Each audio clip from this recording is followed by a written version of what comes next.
हम लोग श्रीमद् भागवतम के दूसरे स्कंद के 9वें अध्याय के 34वें श्लोक को देख रहे हैं। आज 5वां दिन है इसके ऊपर। आज हम लोग योगमाया के बारे में चर्चा करेंगे, सुनेंगे। मेरे पीछे बोलिए। ऋते अर्थम यत् प्रतीयेता न प्रतीयेत चात्मनि। ऋते अर्थम यत् प्रतीयेत न प्रतीयेत चात्मनि। तद्विद्यादात्मनो मायां यथा भासो यथा तमः। तद्विद्यादात्मनो मायां यथा भासो यथा तमः। ऋते अर्थम यत् प्रतीयेत न प्रतीयेत चात्मनि। ऋते अर्थम यत् प्रतीयेत न प्रतीयेत चात्मनि। तद्विद्यादात्मनो मायां यथा भासो यथा तमः। तद्विद्यादात्मनो मायां यथा भासो यथा तमः। ऋते अर्थम यत् प्रतीयेत न प्रतीयेत चात्मनि। ऋते अर्थम यत् प्रतीयेत न प्रतीयेत चात्मनि। तद्विद्यादात्मनो मायां यथा भासो यथा तमः। तद्विद्यादात्मनो मायां यथा भासो यथा तमः। ऋते अर्थम यत् प्रतीयेत न प्रतीयेत चात्मनि। ऋते अर्थम यत् प्रतीयेत न प्रतीयेत चात्मनि। तद्विद्यादात्मनो मायां यथा भासो यथा तमः। तद्विद्यादात्मनो मायां यथा भासो यथा तमः। तो अब जो अर्थ होगा योगमाया के संबंध में, तो उसका क्या अर्थ होगा? ऋते अर्थम यत् प्रतीयेता, भगवान श्री कृष्ण हैं और एक ही समय में कुछ लोगों को उनका माधुर्य और ऐश्वर्य का अनुभव होता है योग माया के प्रभाव से। बहुत सारे अर्थ हैं, एक अर्थ बता रहा हूं। उसमें कुछ लोगों को एक ही समय में, जैसे माता यशोदा को एग्जाम्पल लिया जाएगा, तो उन्हें भगवान के माधुर्य का अनुभव हो रहा है, लेकिन ऐश्वर्य का अनुभव नहीं हो रहा। वो अपने कृष्ण को बेटा मान रही हैं, लेकिन ऐश्वर्य भगवान नहीं मान रही हैं। अगर अर्थ का हम यहां पे अर्थ लें भगवान का माधुर्य, तो ऋते माधुर्य यत् प्रतीयेता, भगवान के माधुर्य के अलावा जो प्रतीत हो रहा है, अर्थात भगवान का ऐश्वर्य, क्षमा कीजिएगा, भगवान अर्थ का हम ऐश्वर्य ले लें तो ऋते अर्थ भगवान का ऐश्वर्य नहीं दिख रहा है। ऋते अर्थम यत् प्रतीयेता, भगवान के ऐश्वर्य के अलावा जो दिख रहा है, क्या दिख रहा है? भगवान का माधुर्य दिख रहा है। और ना प्रतीयेता, भगवान का ऐश्वर्य नहीं दिख रहा है। तो वह किसकी वजह से हो रहा है? माया की वजह से हो रहा है। यथाभास यथातम, इसका मतलब क्या समझिए। यहां यथाभास यथातम का अर्थ यह है कि कोई वस्तु है, वो प्रकाश में दिखती है और अंधकार में नहीं दिखती, बस ये अर्थ है। तो एक ही माया, योग माया, कभी कभी भगवान के किसी गुण को प्रकाशित करती है, किसी गुण को प्रकाशित नहीं करती। महामाया बिना किसी प्रयोजन के हमारे हमको ढकी, सबको बराबर से ढक रही है। लेकिन योग माया भक्तों को भगवान को देखने देती है, लेकिन भगवान के किसी विशेष गुण को देखने देगी और किसी विशेष गुण को नहीं देखने देगी, प्रयोजन के लिए। जैसे अब माता यशोदा अगर भगवान के ऐश्वर्य को देखती हैं, तो कृष्ण का ये जो इच्छा है कि माँ मुझे डांटे, क्या यह हो पाएगा? तो यह प्रयोजन सिद्ध नहीं हो पाएगा। इसलिए योग माया ऐसा नहीं होने देगी। योग माया भगवान कृष्ण का ऐश्वर्य को माता यशोदा के सामने प्रस्तुत नहीं होने देगी। ये एक अर्थ है। और आप लोग आगे देखना, और आप लोग देखना कि योग माया कैसे कैसे भगवान के ऐश्वर्य और माधुर्य का प्रकाशन एक प्रयोजन से करती है और नहीं करती है। समझ पा रहे हैं सब लोग बात? इस बात को बड़ा इंटरेस्टिंग डिस्कशन है, ध्यान से सुनते चलिएगा, बहुत इंटरेस्टिंग है। और इसी ऐसी व्याख्या की जरूरत क्यों पड़ी? क्योंकि यथात्म माया योगेना, वहां पे अपने बताया गया था। दो अर्थ ये कहते, जिस प्रकार आप अपनी माया से जगत की सृष्टि करते हैं, यानी महामाया से सृष्टि करते हैं, पालन करते हैं, संहार करते हैं, वह बताइए। और दूसरा वहां पे बोला था विलुम्पन विसृजन विलुम्पन विभ्रत, कैसे आप अपने दिव्य स्वरूप को छुपा लेते हैं योग माया के द्वारा। विलुम्पन विसृजन, कैसे अपने भक्तों के समक्ष प्रकट करते हैं, और कुछ समय जब प्रकट करके कुछ समय रहते हैं, वह भी बताइए। और यह योग माया से होता है। आप लोगों ने अगर श्लोक सुना है तो बात आपको याद होगी। तो ब्रह्मा जी का जो प्रश्न था वह केवल महामाया के संदर्भ में नहीं था, वो योग माया के संदर्भ में भी था। ठीक है, तो अब हम आगे बढ़ते हैं। यहां थे, श्लोक को निम्नलिखित शब्दों द्वारा सरलता से व्यक्त किया जा सकता था। थोड़ा सा श्लोक वाले तरह से कहे, सत्यमेव प्रतीतम स्यात् यतः असत्यम तथा यतः तद्विद्यात् आत्मनो मायाम यथा भासु यथा तमः। अर्थात जिस कारण से सत्य की भांति असत्य की भी प्रतीति होती है उसे मेरी आभास रूपी और तमो रूपी माया समझो। इसका क्या मतलब है? Page number 48। कृष्ण भगवान हैं, तो अब कुछ लोगों को जो भगवान के भक्त हैं उन्हें वो भगवान के रूप में दिखते हैं, उनके ऐश्वर्य और माधुर्य का अनुभव होता है। एक ही समय में जो अभक्त हैं उन्हें वो सामान्य इंसान के रूप में देखते हैं। जैसे भगवान श्री कृष्ण जब कंस को मारने के लिए गए थे, वो जब मल्लशाला में थे, यहाँ पे कुश्ती हो रही थी, तो कंस को वह मृत्यु के समान दिख रहे थे। सब लोग अपने अपने भाव के अनुसार भगवान की प्रतीति अनुभव हो रहा था। तो एक ही समय में सबको अलग अलग दिखने का क्या मतलब है? ये भगवान का ही योग माया का प्रभाव है कि व्यक्ति भगवान को अलग अलग प्रकार से देखे। अब देखिए, हम लोग मंदिर में जाते हैं तो जो शुद्ध भक्त हैं उनको मंदिर में भगवान नहीं उनमें उनको मूर्ति नहीं दिखती, भगवान दिखते हैं, साक्षात भगवान दिखते हैं, साक्षात प्रतिमा नहीं तुम्ही साक्षात ब्रजेंद्र नंदन, अगर हम उत्तम अधिकारी हैं।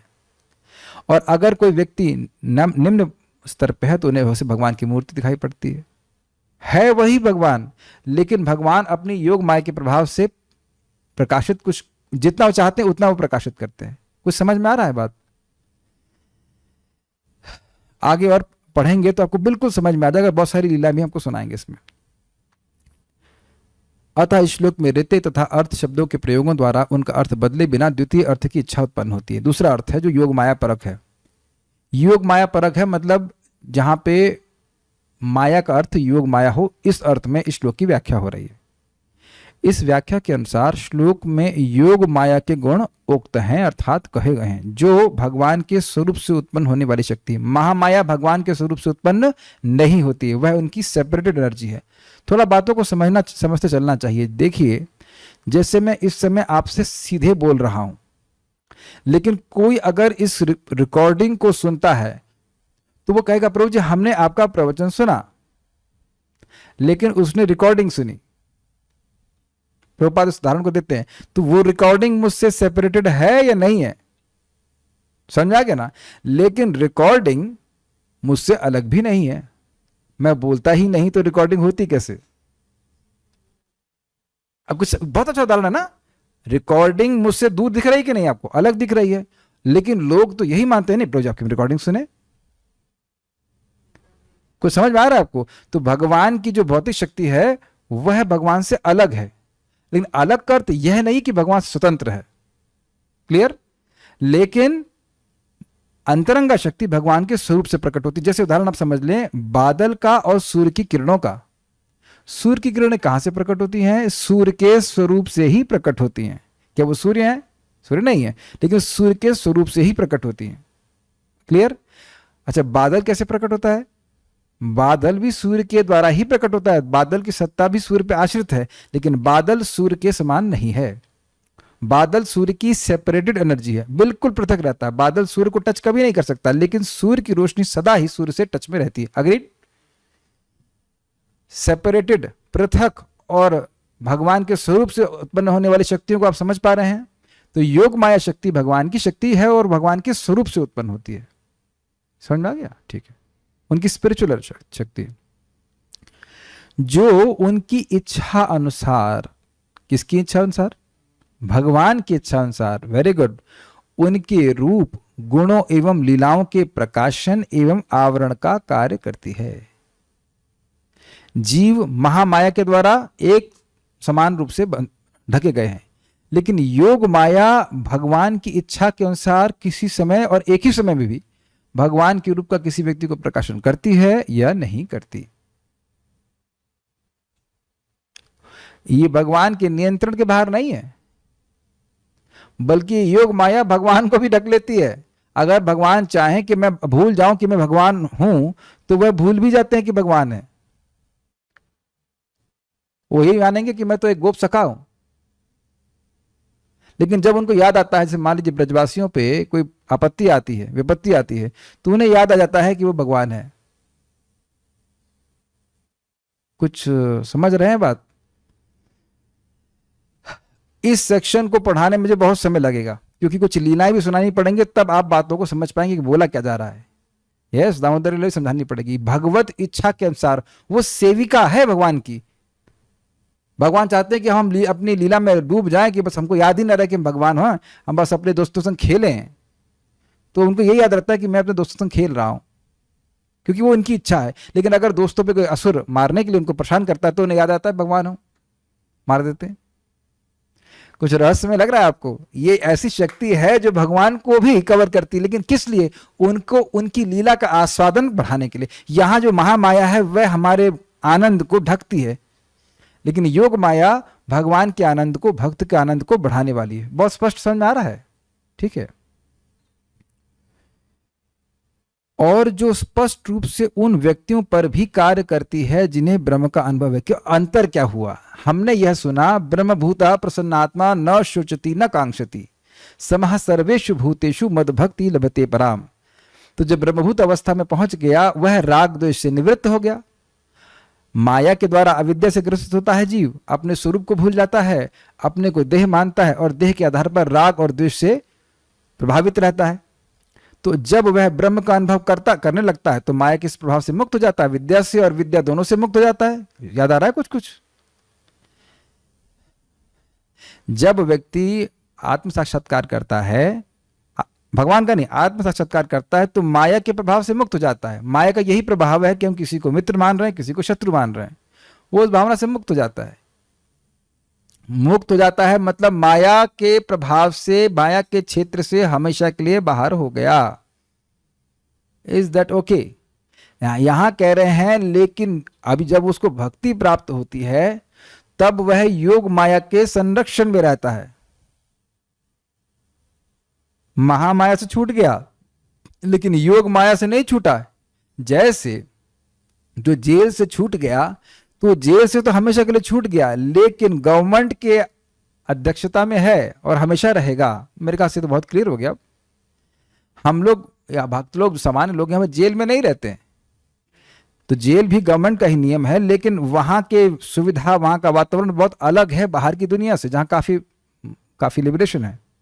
कुछ नहीं समझ पा रहे हैं इस समय? क्या हम लोग गवर्नमेंट की अध्यक्षता से बाहर हैं? नहीं है। तो जेल में रहना और जेल के बाहर रहने में बहुत भेद हो गया कि नहीं? तो ये कह रहे हैं, तो उसी प्रकार से जेल से बाहर निकल गया तो जेल के नियमों में नहीं है, लेकिन अब वह सरकार के नियम, मतलब डायरेक्ट सरकार के अंडर में है। कुछ क्लियर हो रहा है बातें? तो अब जो व्यक्ति ब्रह्मभूत अवस्था को प्राप्त हो गया, उस आत्मा का साक्षात्कार हो गया, वह अब माया के प्रभाव में नहीं है, लेकिन अब वो योग माया के प्रभाव में है। ठीक है? जो भगवान का भी दर्शन कर रहे होते हैं वह भी योग माया के प्रभाव में होते हैं, बल्कि योग माया के प्रभाव से उनको भगवान का अनुभव होता है। ठीक है? आत्मनि अर्थात मुझ परमात्मा को ऋते अर्थात जानना अथवा अनुभव करना। यहां ऋते का अर्थ ज्ञान के रूप में ले रहे हैं। कैसे हमको नहीं पता, इतनी संस्कृत मैं नहीं जानता, मैं बिल्कुल भी नहीं जानता। जो टीका हमें वो हम सामने रखते रहे, बस अब अर्थ समझ लें। ठीक है? संस्कृत में मत जाइए, जो लिखा है वो स्वीकार कीजिए। ऋते का अर्थ मार्ग अथवा ज्ञान हो सकता है, अतः यह प्रत्यक्ष अनुभूति को इंगित करता है। यत तत् शब्द से मेल खाता है और उसका अर्थ है यतः। ये सब हमको समझ में नहीं आया, बस इतनी बात समझ में आ रही है कि योग माया के प्रभाव से भगवान दिखते हैं और नहीं दिखते। अब अतः यहां से पकड़िए। अतः अर्थ इस प्रकार है, योग माया द्वारा उक्त यानी कही गई मेरी अंतरंगा शक्ति को समझो। यतः अर्थात इस योग माया द्वारा एक निश्चित उद्देश्य के लिए उपयोगी अर्थम अर्थात आध्यात्मिक अथवा भौतिक वस्तुएं प्रतीयेता अर्थात उस व्यक्ति के बीच में अर्थात नहीं आएगा, उस व्यक्ति के समक्ष प्रकट होती हैं जिसने प्रत्यक्ष परमात्मा का अनुभव किया है। अर्थात जो भगवान को देख भी रहा है उसके सामने भी भगवान योग माया के कारण अपने आध्यात्मिक स्वरूप को प्रकाशित करते हैं और नहीं भी करते। जैसे शिशुपाल भगवान के स्वरूप को भौतिक अनुभव कर रहा था, युधिष्ठिर महाराज आध्यात्मिक अनुभव कर रहे थे एक ही समय में। कौन सा यज्ञ था वो? राजसूय यज्ञ में। कुछ समझ रहे हैं? कृष्ण भगवान हैं ये और जो पांडव हैं, जो भक्त हैं, वह भगवान के प्रेम को, भगवान को प्रेम से देख रहे हैं। तो उस प्रेम के कारण योग माया भगवान के ऐश्वर्य माधुर्य को प्रकाशित कर रही है भक्तों को, लेकिन शिशुपाल को नहीं प्रकाशित कर रहा है। शिशुपाल को तो ये एकदम एक समान इंसान लग रहा है, तभी तो उनसे युद्ध करने के लिए, उनको गाली देने का प्रयास कर रहा है।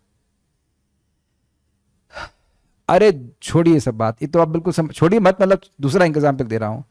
जो लोग भगवान के प्रेमी हैं, भगवान के भक्त हैं, वो हरे कृष्णा करते हैं और उनको दिव्य आनंद की अनुभूति होती है।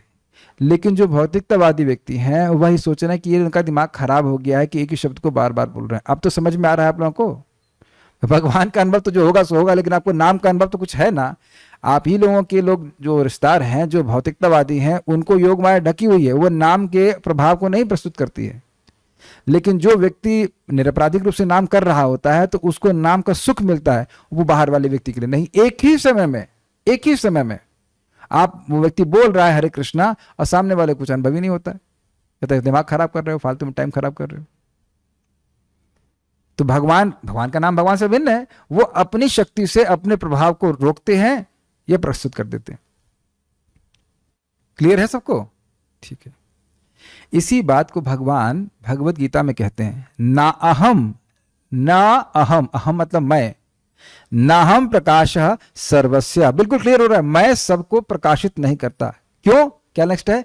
योग माया समावृता, योग माया से सम्यक रूप से अपने को ढका रहता हूं। कैसे एग्जाम्पल है? और उसका आगे क्या बोलते हैं? मूढ़ो अयम ना भी जानाति, जो मूढ़ हैं वो यह नहीं जानते हैं क्या? लोको माम अजम अव्ययम, मैं ही अज हूं, मैं अव्यय हूं, सभी का सर्वेश्वर हूं। उनको लगता है तो समान इंसान है। अरे ये क्या महाराज बता रहे थे, अरे ये यादवों का लड़का, अरे वो राजा या क्षत्रिय, तुम क्षत्रिय के लड़के की पूजा करते हो। इस प्रकार से जैसे रावण भी भगवान राम को ही मान रहा था कि ये तो मनुष्य हैं, ये क्या मुझे मारेगा। Is that okay? इसीलिए भगवान पहले बोल चुके हैं कि मेरे रूप गुण और कर्म को तुम मेरे अनुग्रह से समझोगे। जब भगवान प्रसन्न होंगे तो अपनी योग माया के विस्तार के द्वारा अपने गुणों को हमारे हृदय में प्रकाशित करेंगे। ये सिद्धांत है। तो हम लोग भक्ति इसलिए कर रहे हैं ताकि भगवान हमसे प्रसन्न हो। प्रसन्न होकर के क्या कहेंगे? सबसे अच्छी वस्तु देंगे। जब व्यक्ति प्रसन्न होता है तो अपनी गोपनीय, अपनी अच्छी वस्तु दूसरे को देता है। तो क्या देंगे? भगवान का जैसा परिमाण है। यावान अहम यथा भावो यद रूप गुण कर्म का तथैव तत्व विज्ञानम अस्तुते मद अनुग्रहात। ये भगवान का अनुग्रह ही योग माया के द्वारा होता है। अनुग्रह करके अब असली अनुग्रह यह है कि जीव, भगवान अपनी योग माया के द्वारा अपने ऐश्वर्य और प्रकाश, अपने माधुर्य को जो योग माया के द्वारा ढके होते उसको अनावृत कर लेते हैं। एग्जाम्पल आप समझिए, जीव को स्वामी जी बड़ा सुंदर एग्जाम्पल देते हैं। वो कहते हैं कि जैसे सांप होता है, तो सांप की केंचुली होती है कि नहीं? तो आप यह सोच रहे हो कि मैं सांप देख रहा हूं, लेकिन वस्तुतः हम केवल केंचुली देख रहे हैं। तो उस प्रकार से भगवान अपने आप को एक योग माया के आवरण से ढके रहते हैं। और जब भगवान के भक्त भक्ति करते हैं तो भगवान उस योग माया के आवरण को हटा देते हैं। इस कारण से भगवान के भक्तों को भगवान के माधुर्य ऐश्वर्य का अनुभव होता है। देखिए प्रैक्टिकल आप देखिए ना, दुर्योधन के सामने भगवान श्री कृष्ण गए संधिदूत बन करके, ठीक? दुर्योधन को विश्वरूप भी दिखाए भगवान, लेकिन फिर भी वह माना नहीं। वो कह रहा है ये माया दिखा रहा है। ये है अभक्तों की स्थिति। दुर्योधन को भगवान बोले मैत्री कर लो, नहीं माना। तो फिर वह कहा चलो भोजन करो। कहते आप पांडवों से दुश्मनी रखते हो, हम आपके भोजन नहीं करेंगे। तो वह कृष्ण को बांधने चला, भगवान को बांधने चला। तो भगवान कहा हमको बांधोगे? तो भगवान ने विश्वरूप दिखाया, तब भी वह नहीं माना कि भगवान है। ये स्थिति, जिसकी तरफ भगवान हो उस पक्ष से भी आप युद्ध करेंगे। अब तो और क्या बताओ, क्लियर करूं। जिस पार्टी में भगवान है साक्षात, उनसे ही कोई लड़ाई करेगा? Can he have any hopes to win the war? क्या वो सोच सकता है कि जिस तरफ भगवान हो हम वहां युद्ध कर सकते हैं, जीत सकते हैं? नहीं जीत सकते। तो ये योग माया के द्वारा पूरी पार्टी ही ढकी हुई थी।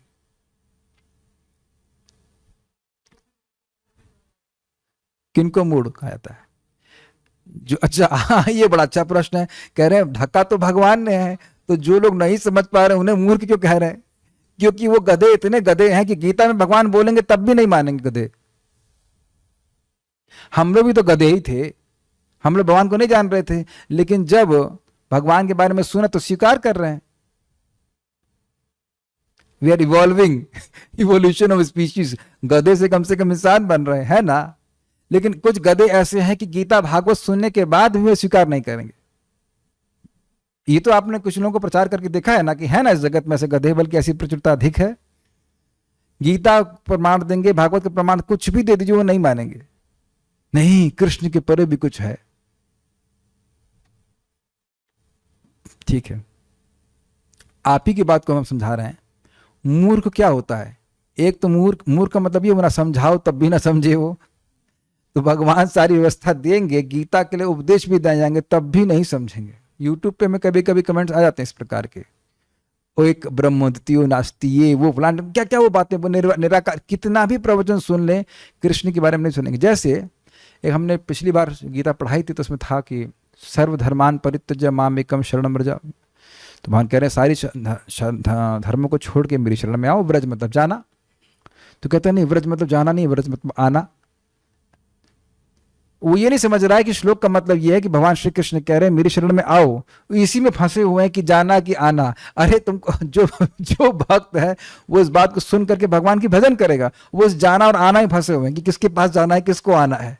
This how people are foolish, और पूरा जीवन व्यर्थ कर देंगे। इसीलिए भगवान मूर्ख कह रहे हैं। आप किसी को पढ़ाए नहीं, ऐसा कभी पढ़ाए हो तो डांटे नहीं, अरे यार तुम मूर्ख हो क्या, इतनी बात भी समझ में तुमको नहीं आती। यही भगवान कह रहे हैं। गीता में बोल रहा हूं ना कि मत्तः परतरम नान्यत्, मुझसे परे कुछ भी नहीं है। फिर गधे बोलेंगे नहीं, इससे परे भी कुछ है, इसीलिए गधे हैं, मूर्ख हैं।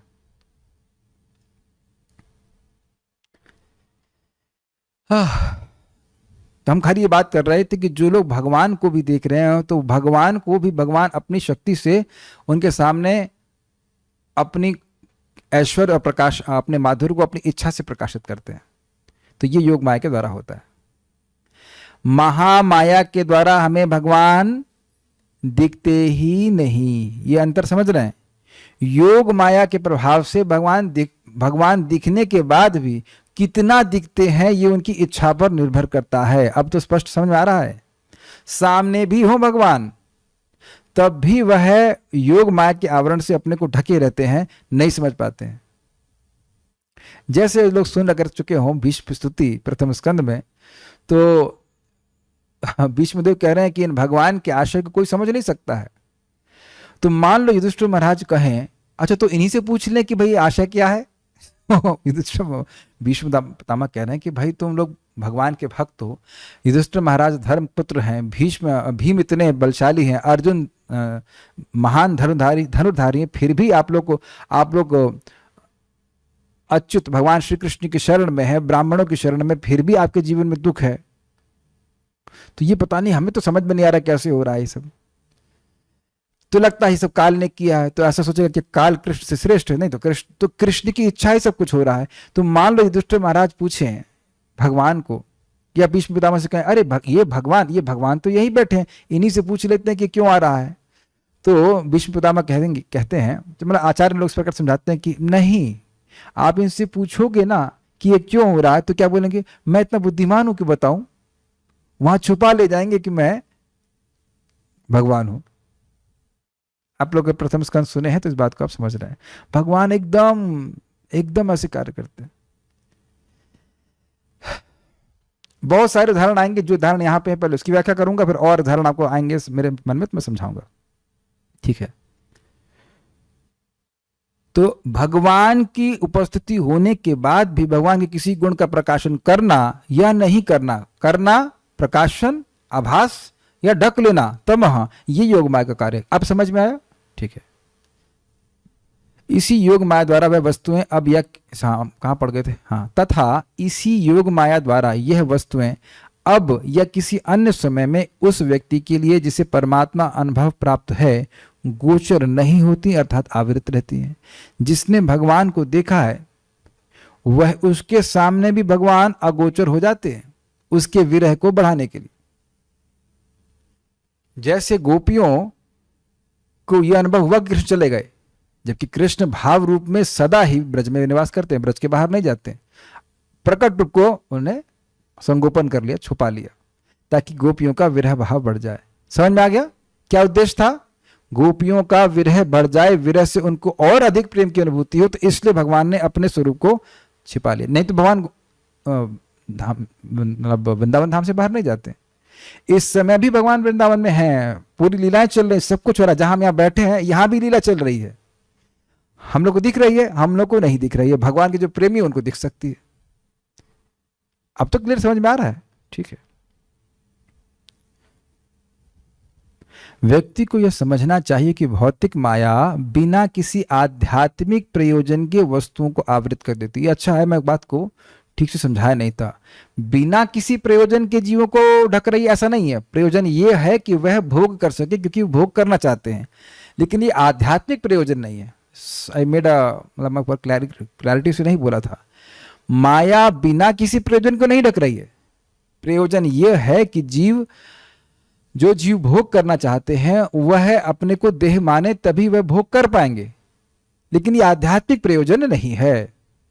लेकिन योग माया भगवान कृष्ण को ढकती है हमारी आंखों के सामने से, उसका एक आध्यात्मिक प्रयोजन ही होता है। जबकि योग माया किसी विशिष्ट का मतलब स्पेशल आध्यात्मिक उद्देश्य से ही वस्तुओं को आवृत करती है। योग माया की स्थिति में यथा भासो यथा तमः होना चाहिए। तमो अर्थात जिस प्रकार दीपादि द्वारा प्रकाशित पात्र अथवा वस्त्र दिखाई देता है, किंतु जब वह अंधेरे से आवृत होता है तब उसकी अनुभूति नहीं होती, उसी प्रकार भगवत इच्छा से उस योग माया में प्रकाश एवं अंधकार की भांति प्रकाशक एवं धुंधला करने के गुण हैं। ये समझ में आया? वस्तु कौन है? भगवान। अब वही भगवान योग माया के द्वारा प्रकाशित हो जाते हैं।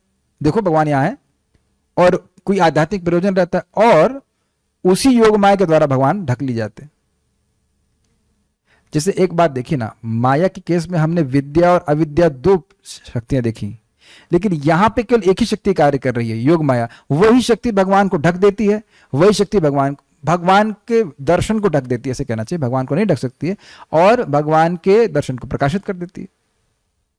वो प्रयोजन रहता है। अब प्रयोजन के आपको दृष्टांत के द्वारा बिल्कुल बातें समझ में आ जाएंगी। एक उदाहरण दिया जाता है, यह ज्ञापित करने हेतु कि माता यशोदा के प्रेम को भगवान कृष्ण के ऐश्वर्य के प्रदर्शन के द्वारा संकुचित नहीं किया जा सकता। योग माया ने बालक कृष्ण के उदर के भीतर प्राकृत विश्व एवं अप्राकृत गोकुल को यशोदा कृष्ण के अप्राकृत स्वरूपों सहित प्रकट किया, तथा योग माया द्वारा मोहित होकर माता यशोदा ने उसका साक्षात अनुभव किया, तथा एक क्षण के पश्चात ही उसका अनुभव नहीं किया, क्योंकि योग माया ने उस अनुभूति को आवृत कर लिया था। ओके, अब एक एक बात को हम लीला से समझाने का प्रयास करेंगे। एक बार भगवान श्री कृष्ण मिट्टी खाए, ये कम से कम ये हल्ला हुआ कि मिट्टी कृष्ण ने खाई, तेरे लाला ने मिट्टी खाई, यशोदा सुनवाई, ऐसे करके लीला है, बाल लीला। तो भगवान कृष्ण को ये जो क्या कह सकते हैं, कंप्लेन हिंदी में क्या कहेंगे इसको, शिकायत उनके ही मित्रों ने करी, इनसे खेल रहे थे। तो उसमें बलराम जी भी थे। हाँ, तो अब माता यशोदा गई तो अब कृष्ण को बोली, और कृष्ण जो है जल्दी जल्दी मिट्टी को घोलने लगे कि माता ने देखा कि मिट्टी खाई है तो डांट पड़ेगी। हम लोग भी घर से आ रहे थे तो सामने माता जी रहती है, उनका बच्चे की यही सेम कंप्लेन, भाई ब्रज है ना, ये मिट्टी खाता है। हम तो ये जब इनके बाप भी खाते हैं, मतलब भगवान परम पिता भी मिट्टी खा रहे हैं, तो बच्चा खाए तो कौन से आश्चर्य की बात है। आप समझ में आ रहा ना, बच्चों को मिट्टी क्यों पसंद आती है, कि भगवान को पसंद आती है। ठीक है भाई, ये क्या हो रहा है, तो भगवान को पसंद आती है। तो अब जल्दी जल्दी मुंह में सानने लगे, सान के घोलने लगे, माता को ना मालूम चले। तो वहां पे लिखा हुआ, तुमने माता यशोदा ने पूछा कि तुमने मिट्टी खाई है क्या? तो उन्होंने कहा, नाहम भक्षितवान अम्ब सर्वे मिथ्याभिशंसिनः। हे अम्ब, मैंने मिट्टी नहीं खाई है। नाहम भक्षितवान अम्ब, मैंने अम्ब, हे माता। माता कहने का आशय है कि भाई उनके प्रेम में थोड़ा हृदय में प्रेम जागृत हो जाए तो पिटाई नहीं करेंगे। नाहम भक्षितवान अम्ब, देखो अब एकदम बेटे की तरफ बोल, अम्ब नाहम भक्षितवान अम्ब, सर्वे मिथ्याभिशंसिना, सब लोग झूठ बोल रहे हैं, शंसी मतलब बोल रहे हैं। अब दूसरा अर्थ क्या है, नाहम भक्षितवान अम्ब सर्वे, मैंने अकेले नहीं खाए अम्ब, सबने खाई, ये झूठ बोल रहे हैं। मैंने अकेले अकेले खाई ऐसा नहीं है, बहुत सारे अर्थ इसमें लिए गए हैं। ऐसे करके भगवान मीठी मीठी बातें बोल रहे हैं। नाहम भक्षितवान अम्ब सर्वे मिथ्याभिशंसिनः, तो सब लोग झूठ बोल रहे हैं। तो माता यशोदा ने कहा अच्छा तुम झूठ बोल रहे हैं तो तुम दिखाओ, तुम अगर तुम ही सच बोलने वाले हो तुम दिखाओ। तो तब व्यादेही, मुंह खोलो, तो उन्हें मुंह खोल दिया।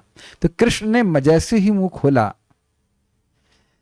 तो अब यह प्रदर्शित करने के लिए कि ऐश्वर्य के प्रदर्शन के द्वारा माता यशोदा का प्रेम संकुचित नहीं होगा, कंप्रेस नहीं होगा, कम नहीं होगा, योग माया ने कुछ किया। क्या किया? योग माया के प्रभाव से जो ऐश्वर्य अभी कृष्ण का दबा हुआ था, क्या ऐश्वर्य? मई सर्वम इदम प्रोतम, सभी कुछ मुझ में ही है। मस्थानी सर्वभूतानी, सारे भूत सारे सब कुछ मुझ में ही स्थित है, यह प्रस्तुत कर दिया। सारे के सारे ब्रह्मांड और ये दिव्य गोकुल और माता यशोदा भी अपने को देख रही थी कि वह कृष्ण के मुख को कृष्ण के अंदर खोल रही हैं। समझ में आया? थोड़ी मेरी त्रुटि यह हो गई कि हम फोटो नहीं दिखा पाए, लेकिन आप लोग फोटो सर्च कर लेना, सब जानते हो इस लीला को। माता यशोदा कृष्ण के मुख में ही यह देख रही हैं कि वह कृष्ण के मुख को खोल के देख रही हैं। समझ में आया आपको? और सारे अनंत ब्रह्मांड भी दिख गए। तो ये ऐश्वर्य का प्रकाशन हुआ कि नहीं? क्या भगवान का ऐश्वर्य था? नहीं था, लेकिन योग माया के कारण ढका हुआ था, क्योंकि वह ये चाहती थी। उससे पहले भगवान के ऐश्वर्य प्रकाशन से पहले भगवान यही चाहते थे कि मैं बेटा के रूप में रहूं और माता यशोदा मुझे प्रेम करें, या डांटे डपटाएं, डांट डपकार करें, डांट डपट करें, सॉरी। लेकिन जब भगवान कृष्ण जब ये मुख खोला तो ऐश्वर्य का प्रकाशन हो गया। लेकिन इस ऐश्वर्य को देख करके भी माता यशोदा का प्रेम नहीं कम हुआ। तो माता यशोदा की प्रेम की उत्कर्ष को दिखाने के लिए कि ऐश्वर्य का प्रदर्शन होने के बाद भी माता यशोदा का प्रेम कम नहीं होता, इसलिए ये योग माया के द्वारा लीला करी गई। तो अब ऐश्वर्य दिखा दिया, और उसके बाद फिर माता यशोदा सोच रही हैं, अरे हमारे लालो क्या हो गया है, इसको कोई भूत तो नहीं पकड़ लिया, भगवान नारायण ने क्या कर दिया, क्या हो गया? वह यह सोच ही नहीं रहे कि ये भगवान है। कितना भी भगवान ऐश्वर्य प्रदर्शित करें, ब्रज के भक्तों में भगवान के प्रति भगवान बुद्धि नहीं आती। बस वही देखते हैं, हमारे बेटे हैं, हमारे प्रिय हैं, हमारे दोस्त हैं इत्यादि। समझ में आ गया? यस, प्रेम की पराकाष्ठा। इसको एक उदाहरण से समझिए, अभी नेक्स्ट वाले उदाहरण में आएगा, तो इसलिए समझ जाओ आप। कोई ट्रांसपेरेंट बोतल है यहाँ पे? जी हाँ, दिखाइए, दीजिए। आपकी ट्रांसपेरेंट बोतल बहुत भागवत समझा देगी। अगली बार से हम ट्रांसपेरेंट बोतल रखेंगे।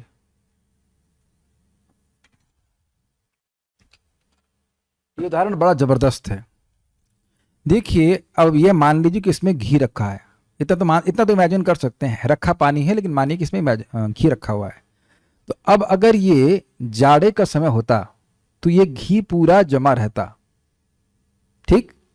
और इसके पेंदे में अगर सोने का सिक्का होता तो क्या आपको वो दिखाई पड़ता कि नहीं पड़ता? नहीं पड़ता, क्योंकि घी जमा हुआ है। लेकिन जरा सी भी हीट आएगी तो यह घी पिघल जाएगा और आपको सोने का सिक्का दिखने लग जाएगा ना। तो उसी प्रकार से द्वारका के जो पार्षद हैं, जिसका वर्णन अभी आएगा, जैसे अर्जुन इत्यादि, तो जब इनके सामने भगवान के ऐश्वर्य रूपी हीट आती है तो इनका प्रेम पिघल जाता है। और समझ रहे हैं, और भगवान का ऐश्वर्य जो सोने से जिसकी उपमा दिया वह दिखने लगता है। लेकिन जो ब्रज के पार्षद हैं, वो भगवान चाहे कितना भी ऐश्वर्य दिखाएं, वह पिघलता नहीं है। आचार्यों ने कितना सुंदर एग्जाम्पल दिया है। समझ रहे हैं सब लोग इस बात को? कितना भी भगवान तड़क भड़क करें, जैसे ये बड़ा अच्छा है, भगवान श्री कृष्ण को दामोदर लीला में माता यशोदा ने बांध दिया था। तो वहां बलराम जी आए, अब वहीं कृष्ण बंधे बंधे रो रहे हैं। जो पूरे जगत के बंधन को खोलते हैं वो माता यशोदा के बांधे हुए बंधन को नहीं खोल पा रहे हैं। ये अद्भुत बात है। और अब वो रो रहे हैं, तो भगवान वो बलराम जी आए, तो वहां तड़क भड़क बलराम जी कर रहे, खोलने की हिम्मत नहीं है। कौन बांधा है तुमको? कौन बांधा है? कौन बांधा है? इतनी देर से हड़क भड़क कर रहे थे। तो इतने में माता यशोदा आ गई, मैं बांध दी हूं, क्या दिक्कत है? जानती हो तुम कौन हो? अच्छा जानती हो मैं कौन हूं, जानती हो मैं कौन हूं, कौन हो भाई तुम? मैं शेषनाग हूं, अरे पूरे ब्रज को फूंक दूंगा मैं। खोलो कृष्ण को, खुद नहीं खोल पा रहे हैं, इतनी हिम्मत नहीं कि खोल दें लेकिन तड़क भड़क दिखा रहे हैं। सोचिए बलराम जी कितने क्यूट लग रहे हैं ना, छोटे से बलराम जी से हल्ला कर रहे हैं। तो माता कहती हैं बलराम, माता यशोदा कहते हैं अच्छा तुम शेष नाग हो तो ये कौन है? अरे ये परम सत्य है, यही नरसिंह है, यही वामन है। तो ये वामन है, वामन देव है। अरे ये हमारे जो घर की जो क्या कहते हैं, क्या कहते उसको, दहलीज, उसको लांग नहीं पाता है, तो ये वामन देव है। तुम नरसिंह कहते हो, अरे बिल्ली देख करके ये रोने लगता है डर जाता है, ये नहीं, ये नरसिंह है, बताइए।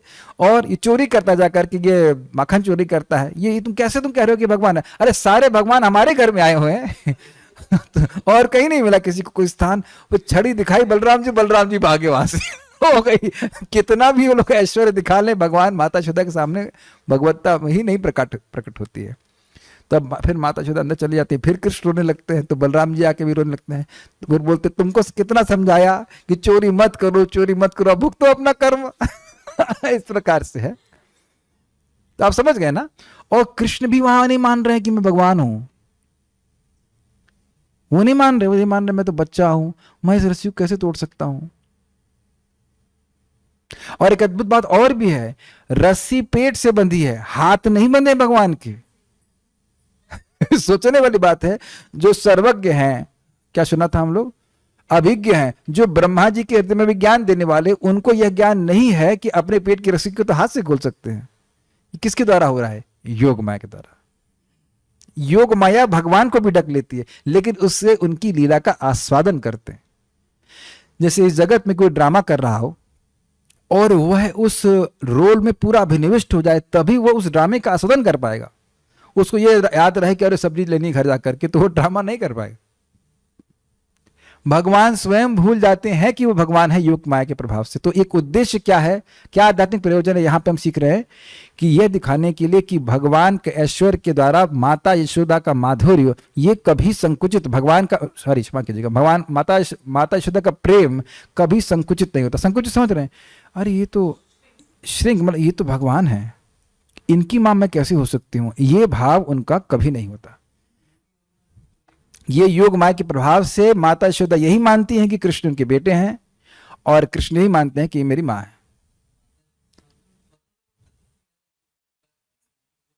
योग माया के प्रभाव से दोनों का ही इस प्रकार से माता यशोदा का इतना प्रेम है, ये दिखाने के लिए योग माया से कर रही है। देखिए ना, स्पष्ट रूप से लिखा हुआ। तो ये बात आपको समझ में आई? अच्छा, क्या यहां पे कृष्ण दिखे नहीं?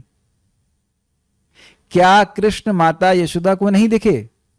दिखे, ऐश्वर्य भी दिख गया, लेकिन उनका जो कृष्ण का माधुर्य है वह भूली नहीं, उनका प्रेम नहीं दबा।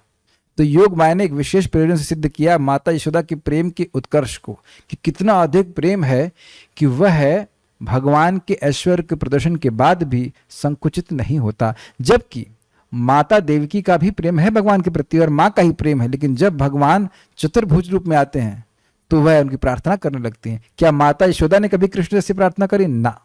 चीजें क्लियर हो रही कि नहीं? ठीक है, कोई प्रश्न यहां तक है?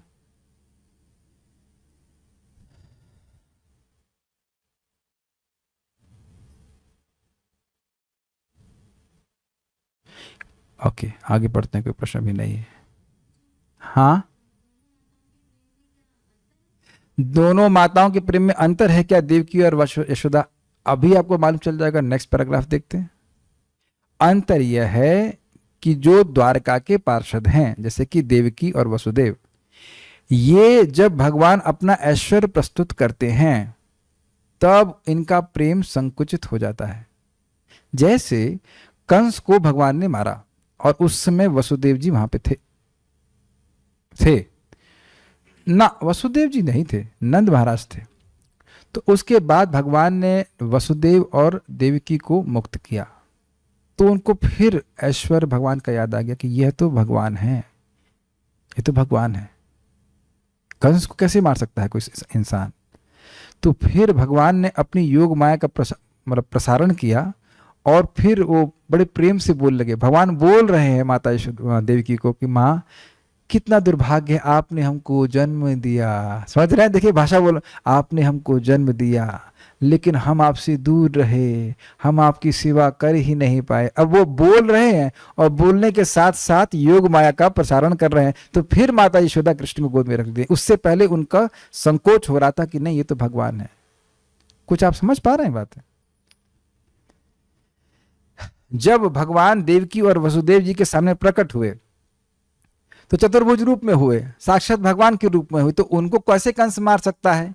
लेकिन अब भगवान को क्योंकि गोकुल जाना है तो फिर ऐसी भाषा बोलते हैं कि द्विभुज रूप में हो गए और फिर कहते हैं देखिए आपको अगर भय लग रहा है तो मुझको गोकुल ले जाइए। तो अब वसुदेव जी भगवान श्री कृष्ण को टोकरी में उठा करके लेके जा रहे हैं, तो भगवान को सब करने की जरूरत है क्या? लेकिन वात्सल्य को बढ़ाने के लिए भगवान ऐसा कर रहे हैं।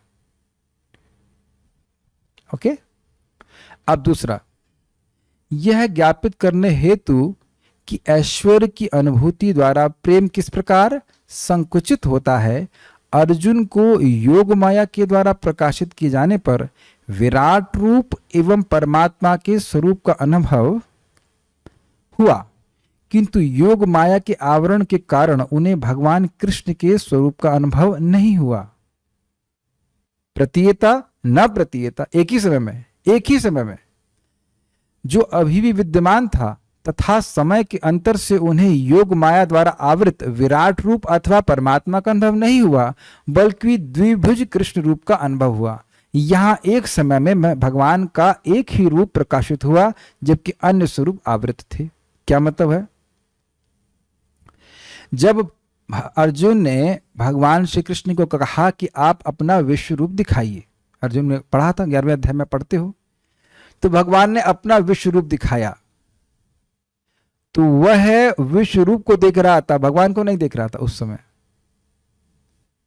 फिर जब वो घबरा गए तो विश्व रूप को संगोपित किया, मतलब भगवान ने खींच लिया, तो अब उसके बाद चतुर्भुज रूप को देखा, मतलब परमात्मा स्वरूप, तभी द्विभुज रूप को नहीं देखा, जबकि द्विभुज रूप था वहां पे।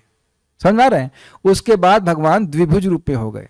अब गीता अध्याय पढ़ते हैं 11वां, तो उसमें स्पष्ट समझ आ जाएगा।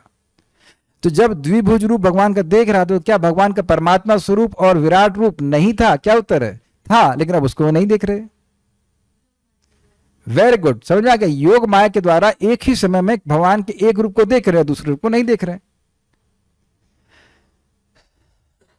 तो ऐसा प्रयोजन था, इसलिए योग माया ने ऐसा कहा। एक ही समय में भगवान के एक रूप को देख पा रहे हैं लेकिन दूसरे रूप को नहीं देख पा रहे हैं। देखिए जैसे ब्रह्मा जी, अभी वो एग्जाम्पल बाकी दिखाएंगे, लेकिन यहां एग्जाम्पल आप जानते हो, ब्रह्मा जी को नहीं, वो हम आगे बताएंगे, अभी फिर ट्रैक से छूट जाएंगे। अभी ये टीका उसको पढ़ाऊंगा, बाकी एग्जाम्पल तो योग माया के अनंत हैं। अब अलग अलग पूरा कृष्णा बुक योग माया के एग्जाम्पल से भरा पड़ा है। यहां तक सबको समझ में आ गया कैसे योग माया का एक प्रयोजन था कि भाई अगर विराट रूप को कृष्ण देख रहे हैं, अर्जुन देख रहे हैं, तो फिर परमात्मा को नहीं देखेंगे, तो परमात्मा को देख रहे हैं तो द्विभुज को नहीं देखेंगे, तो एक द्विभुज रूप को जब देख रहे हैं तो अन्य को देखने की जरूरत नहीं है। ठीक है? ओके, इंटरेस्टिंग है ना? नेक्स्ट,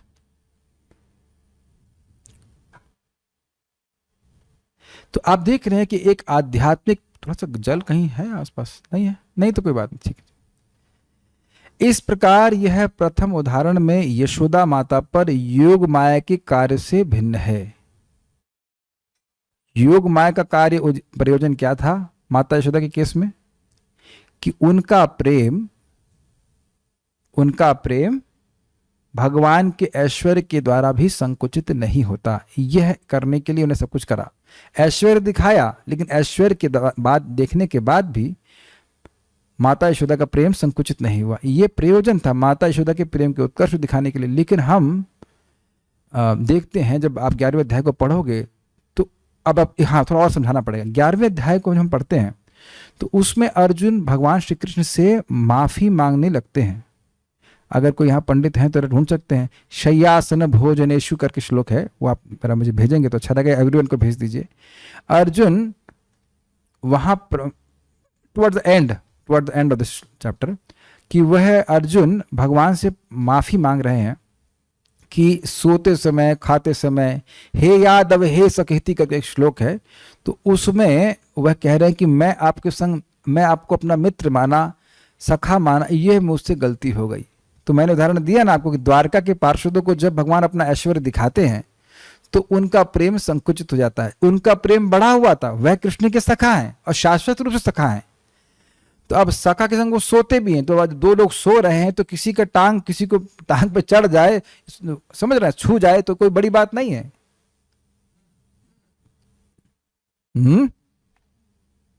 सामान्य बात लगती है, भगवान के टांग से आपका टांग छू जाए तो हम लोग तो सोच भी नहीं सकते ना। लेकिन सखा जब योग माया के प्रभाव, तो मेरा मित्र है। जैसे अर्जुन कृष्ण को बोलते थे कि यार कृष्ण, यार बोलते हो मित्र, बोलते मित्र कृष्ण तुम्हारा एक बड़ा अच्छा गुण है, क्या तुम कभी झूठ नहीं बोलते हो। अब ये कटाक्ष कर रहे हैं भगवान के ऊपर। जो परम सत्य हैं उनको बोलते हैं यार तुम्हें बड़ा अच्छा गुण है कि तुम कभी झूठ नहीं बोलते हो, मतलब तुम बहुत झूठ बोलते हो। अब भगवान को कोई कह सकता है कि तुम बहुत झूठ बोलते हो, लेकिन भगवान को नहीं कह सकते, अपने मित्र को कहते हैं। आप ये देखिए, मित्रों में कटाक्षबाजी चलती है कि नहीं चलती है। कौन कह सकता है कि आप अपने मित्रों से ये टॉन्टबाजी नहीं करते, लेकिन वो टॉन्ट बड़ा स्वीट लगता है। हाँ भैया आपसे तो इंटेलिजेंट कोई है ही नहीं। ये आप देखेंगे कि मित्रों में ये चलता है, इसके बिना मित्रता होती ही नहीं है कि नहीं। जो आपका एकदम घनिष्ठ मित्र है वह तो मजाक करेगा ही और आपको बहुत मजा आएगा। तो भगवान इस प्रकार से बहुत मजाक, अर्जुन बहुत मजाक करते थे, लेकिन उसके लिए वह क्षमा मांग रहे थे। हाँ भक्त कह रहे हैं, पोस्ट किया आप इसको, एवरीडे पोस्ट कीजिए। तस्मात् प्रणम्य प्रणिधाय कायं प्रसादये त्वामहमीशमिड्यं पितेव पुत्र सखेव सख्यु प्रिय प्रिया हर्षि देव सोढ़ुम। हे भगवान, आप प्रत्येक जीव द्वारा पूजनीय भगवान हैं, अतः मैं गिर कर सादर प्रणाम करता हूं। अर्जुन बोल रहे मैं गिर रहा हूं, प्रणाम करता हूं। देखिए अब उनका प्रेम शिथिल हो गया, शिथिल नहीं शिथिल शिथिल शिथिल ढीला पड़ गया। और आपकी कृपा की याचना करता हूं। तो क्या भक्त को एक दोस्त अपने दोस्त से कृपा की याचना करता है? नहीं। जिस प्रकार पिता अपने पुत्र की रिटाई सहन करता है, या मित्र अपने पित्र की धृष्टता सहन करता है, या प्रिय अपनी प्रिया का अपराध सहन कर लेता है, उसी प्रकार आप कृपा करके मेरी त्रुटियों को सहन कर लें। अभी देखिए सुनिए हमें, अभी अर्जुन क्षमा मांग रहे हैं कि मेरे को आप क्षमा कर दीजिए, मैंने आपसे आपके प्रति बहुत अपराध किए। वो अपराध नहीं थे, वो कृष्ण को बहुत अच्छे लगते थे। अर्जुन जो प्रिय प्रेम पूर्ण बर्ताव कर रहे हो कृष्ण को बहुत अच्छे लगते थे, और अभी क्षमा मांग रहे हैं क्योंकि भगवान का ऐश्वर्य देखा। और अभी कुछ ये 11वें अध्याय में, 18वें अध्याय के बाद फिर कहेंगे चलो मेरा घोड़ा चलाओ, तो फिर भगवान योग माया का विस्तार कर लेंगे। आप समझने का प्रयास कीजिए, ऐसा नहीं है कि अर्जुन भगवान को अपना सखा नहीं मानते हैं, लेकिन जब भगवान अपने ऐश्वर्य का प्रकाशन कर देते हैं तब वह उस समय भगवान को अपना मित्र नहीं मान पाते हैं, तो उन्हें भगवान दिख जाते हैं। तो इस बात को समझाने के लिए योग माया ने ऐसा किया। यहाँ पे क्लियर समझ में आ गया? दो कॉन्ट्रास्टिव एग्जाम्पल दिए गए हैं, एक दिखाने के लिए कि योगी माता यशोदा का या ब्रजवासियों का प्रेम कितना अधिक है, और दूसरा द्वारका का वासियों का प्रेम तो बहुत अधिक है, लेकिन ऐश्वर्य के प्रकाशन से उनका प्रेम शिथिल हो जाता है। यह दिखाने के लिए योग माया ने ऐसे कार्य किए। I think it's all clear now, forward. इस प्रकार यह प्रथम उदाहरण में यशोदा माता पर योग माया के कार्य से भिन्न है, अर्थात योग माया हर भक्त पे एक ही प्रकार से कार्य नहीं करती है, एक ही प्रकार से कार्य नहीं करती है। एक इंटरेस्टिंग बात है, नाम ही योग माया है, अर्थात कृष्ण से योग तो बना ही रहेगा, कृष्ण को भूल नहीं सकता है, लेकिन किसी के कृष्ण के गुण को देखेगा, किसको नहीं देखेगा। कृष्ण देखना बंद नहीं होते, मतलब कृष्ण का कुछ ना कुछ संपर्क होता है। कृष्ण को देखने वालों को भी मोहित कर रही है, ये अर्थ है। कोई समझ पा रहे हैं? महामाया के प्रभाव में व्यक्ति भगवान को देख ही नहीं पाता, लेकिन योग माया में देखने वाला भी वो ही देखता है जो योग माया दिखाना चाहती है। अब और क्या समझाऊं बताइए?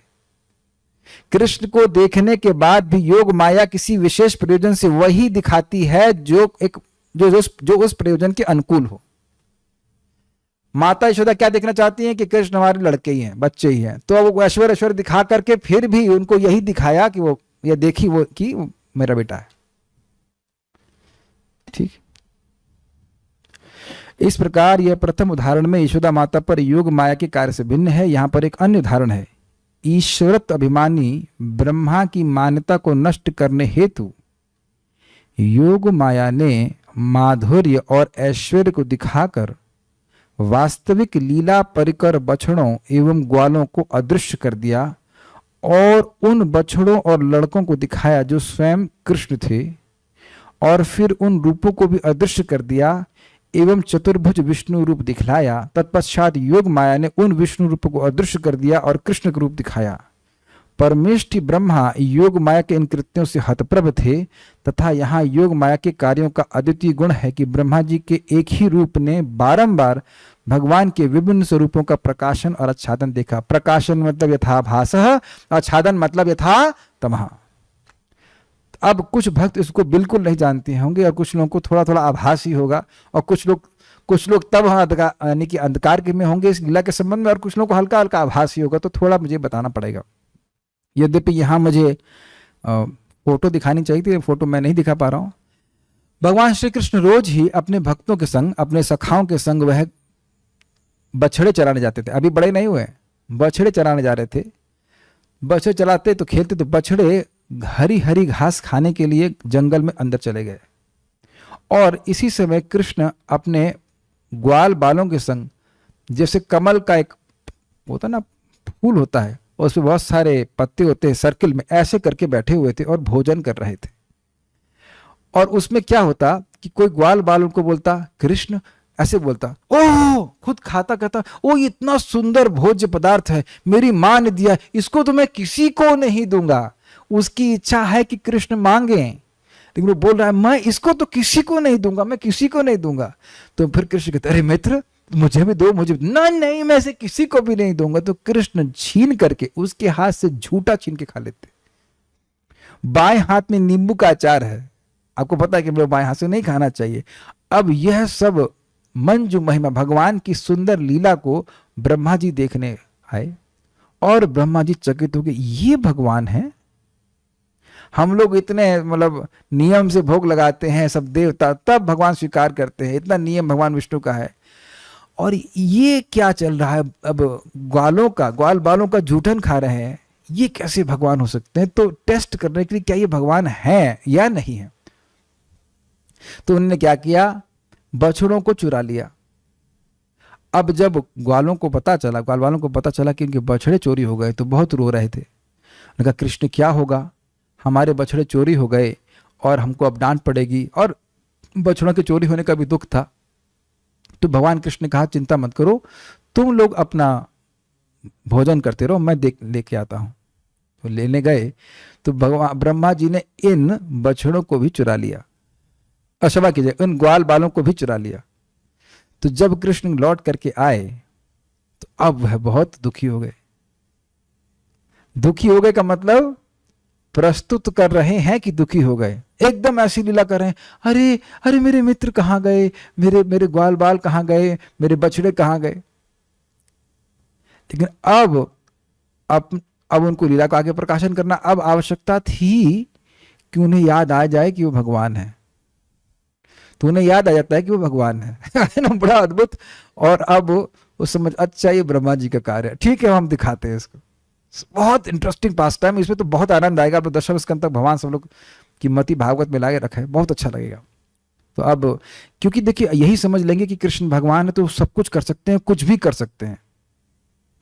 तो उन्होंने स्वयं ही अपने आप को बछड़ों के रूप में, ग्वाल बालों के रूप में, उनकी ड्रेसेस के रूप में, उनकी बांसुरी के रूप में, पूरी तरह से हर वस्तु और हर व्यक्ति के रूप में विस्तारित कर लिया। जैसे जिसकी आवाज, जैसा उसका स्वभाव, जैसा उसे कुछ खाने को अच्छा लगता, वो सब के रूप में भगवान ने विस्तारित किया। हर वस्तु, कड़ा, आभूषण, वो सब शक्ति नहीं, साक्षात भगवान विष्णु कृष्ण ही थे। यहां तक समझ रहे हैं, फॉलो कर रहे हैं। और ब्रह्मा जी ग्वाल बालों और बछड़ों को लेकर के ले गए, और अब कुछ समय के बाद आए, इतने में पूरा 1 साल बीते। अब इनको लेकर के वो शाम को वापस आए, कोई बात नहीं हुई। एक बात बताना मैं भूल गया कि ब्रह्मा जी आए क्यों, क्योंकि इससे पहले अगासुर का वध हो गया था, बहुत बड़ा असुर था। तो जब यह हल्ला हुआ कि अगासुर का वध हो गया है, तो ब्रह्मा जी, अगासुर मर गया, कौन मारा, ये देखने के लिए नीचे आए। तब वो ये दृश्य को देखे थे। अगासुर को मारने के बाद भगवान पिकनिक कर रहे थे, खा रहे थे, लंच कर रहे थे अपना। तो ये घटना बताना भूल गया था मैं। तो वापस सीन में आते हैं, भगवान अब अपने को ही हाँक रहे हैं, और अब योग माया के प्रभाव से जितनी उनकी माताएं हैं यानी कि गायें और गोपियां, वो ये नहीं समझ पा रही कि ये कृष्ण, ये तो साक्षात कृष्ण है। देख रहे हैं योग माया कैसे ढकी हुई है, क्योंकि प्रयोजन है। अब अच्छा, इसका क्या प्रयोजन है, अब ये लीला का क्या प्रयोजन है? क्योंकि जो माताएं थी वो जब कृष्ण को देखती तो वह सोचती कि काश ये मेरा भी बेटा होता, इसको हम भी स्तनपान कराते, और गायों की ऐसी इच्छा होती थी। तो इस इच्छा को पूर्ण करने के लिए भी ये योग माया ने लीला करी, इसीलिए ब्रह्मा जी को भी मोहित किया। देख रहे, बिना प्रयोजन के योग माया कोई कार्य नहीं करते। तो 1 साल बीत गया और सारी माताएं अपने पहले क्या होता था कि अपने बच्चों से ज्यादा कृष्ण को प्रेम करती थी वो, लेकिन अब अपने बच्चों को भी उतना ही प्रेम करती थी जितना कृष्ण को प्रेम करती थी। और एक और बात, बलराम जी को नहीं मालूम चला, इस लीला में बलराम जी नहीं थे कि उस दिन उनका बर्थडे था। तो उनको जो है घर में मतलब खिलाने पिलाने के लिए, पूजा आदि के लिए रोक लिया गया था। तो बलराम जी को भी योग माया ने डका रखा और 1 साल तक वह नहीं समझ पाए कि जितने भी बछड़े हैं वह सब कौन है, भगवान कृष्ण। देख रहे हैं, बहुत अद्भुत पास्ट टाइम है, बड़ा ब्रिलियंट पास्ट टाइम। अब जब अच्छा 1 साल बीत गया और इधर ब्रह्मा जी का एक क्षण बीता, ब्रह्मा जी का एक क्षण यहाँ पे 1 साल होता है। तो ब्रह्मा जी जब एक क्षण उनका हिसाब से बीत गया, समझे नहीं हम तो गड़बड़ कर दिए हैं, भगवान से पंगा लेना ठीक नहीं, भगवान के हम ग्वाल बालों को ले आए हैं, उनके मित्रों को ले आए हैं, उनके बछड़ों को लेके आए, भगवान गुस्सा हो गए, तुम्हारी तो हालत खराब हो जाएगी। तो जब लौट के आते तो इतने में 1 साल बीत जाता, फिर वही सीन, और वो देख रहे हैं कि भगवान अपने ग्वाल बालों के संग हैं और मित्रों के संग हैं।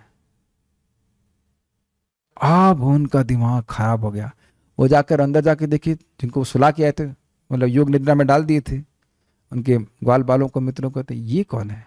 फिर इधर आके देखते तो ये तो एग्जैक्ट वही है। फिर वहां जाके देखते, फिर यहाँ जाके देखते हैं, फिर बैडमिंटन गेम होता है ना ऐसे। तो उनको तो यह समझ नहीं आया कि असली कौन है और नकली कौन है। समझ में आया बात? जब इस प्रकार से उनका दिमाग घूमने लगा, 4 दिमाग है उनके, वो भी ब्रह्मा वाले, चारों दिमाग घूमने लगे, तब भगवान ने प्रकाशित किया कि वह जितने भी ग्वाल बाल हैं, जितनी भी मुरलियां हैं, जितने सब कुछ, वो स्वयं विष्णु हैं, वो विष्णु स्वरूप में प्रकट होते हैं। I will see if I can show you the image here, may be you can show their.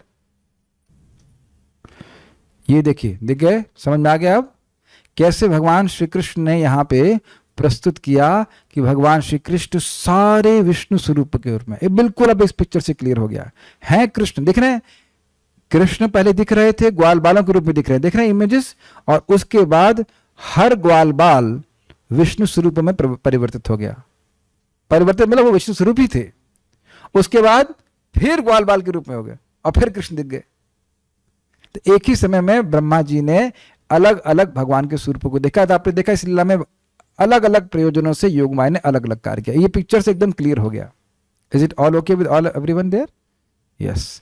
तो आप देख रहे हैं कि योग माया ऐसे भगवान के स्वरूप को प्रकट करती है या अप्रकट करती है। अब हम आगे की लीलाओं को कल सुनेंगे। आज जितना आपको पढ़ा, अब अगली वाली लीला दामोदर लीला आएगी, उसको तो हम अच्छा है आ ही जाएगी, क्योंकि अब दामोदर मंथ आने ही वाला है, तो कुछ उसका भी हम लोग टच कर लेंगे कैसी योग माया का प्रदर्शन। उसको हम इतनी जल्दी जल्दी में नहीं पढ़ाना चाहते, 10 मिनट में हो भी नहीं पाएगा, तो हम यहाँ रुकते हैं। उम्मीद है कि आप लोग को योग माया का कुछ फंक्शन अच्छे लगे होंगे। इस बात को एक और श्लोक में भगवान कहते हैं भगवद गीता में, महात्मानस्तु माम पार्थ दैवीं प्रकृतिमाश्रितः भजन्त्यनन्य मनसो ज्ञात्वा भूतात्मव्ययम्। तो हम लोग को बिविल्डरमेंट से बिविल्डरमेंट में ही जाना है। We are right now bewildered by maya, माया के द्वारा मोहित है, हम लोग को योग माया के द्वारा मोहित होना है। अब आप यह बता दीजिए, चलिए अब आप यह बता दीजिए कि क्या भागवत की इस टीका को सुनने के बाद भी आप किसी देवता का भजन करेंगे? बल्कि आप यही कहेंगे, हाय मेरा जीवन अब तक कृष्ण के भजन के बिना क्यों व्यर्थ गया। कृष्ण कितने अद्भुत हैं, कृष्ण कितना प्रेम करते हैं, कितना प्रेम करते हैं। Is it not? और एक बात समझ लीजिए, जिंदगी शाश्वत समय में भी कृष्ण को हम कभी पूरा नहीं समझ पाएंगे। और अच्छा है, इंगेजमेंट है पूरा जिंदगी भर, शाश्वत रूप से कृष्ण को समझते चलें, कृष्ण को समझते चलें। Is it not nice? जितना भगवान को जानेंगे और स्वीट और स्वीट और अद्भुत और अद्भुत और अद्भुत समझ होंगे। तो बहुत बहुत धन्यवाद, आप लोग आए, हम लोग भगवान की योग माया के बारे में कुछ चर्चा कर पाए और भगवान की लीलाओं का स्मरण कर सके। कुछ पूछना चाहते हैं? Yes please. प्रभु जी, जब ग्वाल बाल ब्रह्मा जी ले जाते हैं ग्वाल बालों को, तो भगवान अपने आप को दुखी प्रस्तुत करते हैं, तो वो भी योग माया के प्रभाव यस से। दिखाने के लिए ब्रह्मा जी होगी, ये तो ग्वाल बाल ही। अच्छा, मैं एक बात छोड़ दिया आपको बताना कि ब्रह्मा जी के पास ये क्षमता नहीं है कि भगवान के पार्षदों को टच कर सके। अब जब हम वहां पढ़ाएंगे तो और क्लियर आएगी कि जिन ग्वाल बालों को लेके गए वो भी ओरिजिनल ग्वाल बाल नहीं थे, वो कॉपी थे। समझ में आया? तो भगवान अपनी ही शक्ति से अपने अपने मित्रों को और बछड़ों को छुपा के कहीं और रखे हुए थे। ब्रह्मा जी असली वालों को नहीं लेके गए थे। भगवान को तो सब पता है, भगवान को सब। और हम लोग पहले पढ़ चुके, भगवान की ऐसी योग माया शक्ति है कि पहले विष्णु विस्तार बलराम जी को भी भनक नहीं लगी कि ये तो कृष्ण है। लेकिन तब उन्होंने देखा, 1 साल के बाद देखा कि भाई ये प्रेम, जो बहुत सारी इसमें पास टाइम्स हैं, एक हम उसमें बताना चाह रहे हैं कि क्यों हुआ था। हुआ ये था कि जो गाय थी, बछड़े थे नीचे और गाय ऊपर थी पर्वतों से, वो एकदम से कूदने लगी नीचे। और ये बछड़े 1 साल के बड़े हो चुके हैं, तो यद्यपि गायों के छोटे बछड़े थे, लेकिन यहां नीचे उतर करके वह अपने बछड़ों को खूब चाटने लगी और रोने लगी, बिल्कुल अश्रु बहाने लगी। और जो बाकी गोपगण थे वह समझ नहीं पाए कि ये, मैं उनको बड़े खिन्न हो गए। लेकिन जब वो नीचे आए, गायों से खिन्न होकर के अपने बच्चों को देखा, जो बच्चे कृष्ण थे, तो उनके मन में इतना प्रेम उमड़ गया कि उनको पकड़ लिया और अपना उनका सर सूंघने लगे और रोने लगे। तब बलराम जी को फिर अजीब सा लगा, ये क्या हो रहा है। तो बलराम जी फिर अपनी ज्ञान शक्ति को विस्तारित किए तो समझे, ओ ये तो सब कृष्ण है। 1 साल तक बलराम जी को भी पता नहीं चला कि ये सारे ग्वाल बाल आदि तो कृष्ण ही हैं। इतनी शक्तिशाली है भगवान की योग माया शक्ति, लेकिन भगवान के प्रेम को बढ़ाने का ही कार्य करती है। भगवान के मतलब ये ऐसा नहीं है कि हमको भगवान से दूर ले जाए, ऐसा कभी नहीं करते। ठीक है, okay, so will stop here now. तो इस अगर लीला को आप और पढ़ना चाहते हैं तो कृष्णा बुक आप पढ़ सकते हैं सार में। बाकी आगे हम लोग जब 10th कैंट में पढ़ेंगे तो उसको समझेंगे। एक शिक्षा हमको यहाँ बहुत बड़ी मिल रही है कि देखिए, हम लोग भगवान से ज़बरदस्ती नहीं कर सकते हैं। हमारा कर्तव्य है कि हम भगवान की भक्ति करें, भगवान हमसे प्रसन्न हो, और फिर वह अपनी प्रसन्नता के अनुसार इस योग माया के द्वार को खोलेंगे या नहीं खोलेंगे। खोलेंगे जरूर, लेकिन हम नहीं कह सकते कि भाई कल ही खोलो। अपनी शक्ति से, अपनी इच्छा से भगवान क्या करते हैं। ठीक है, अब रुकते हैं, कल मिलते हैं।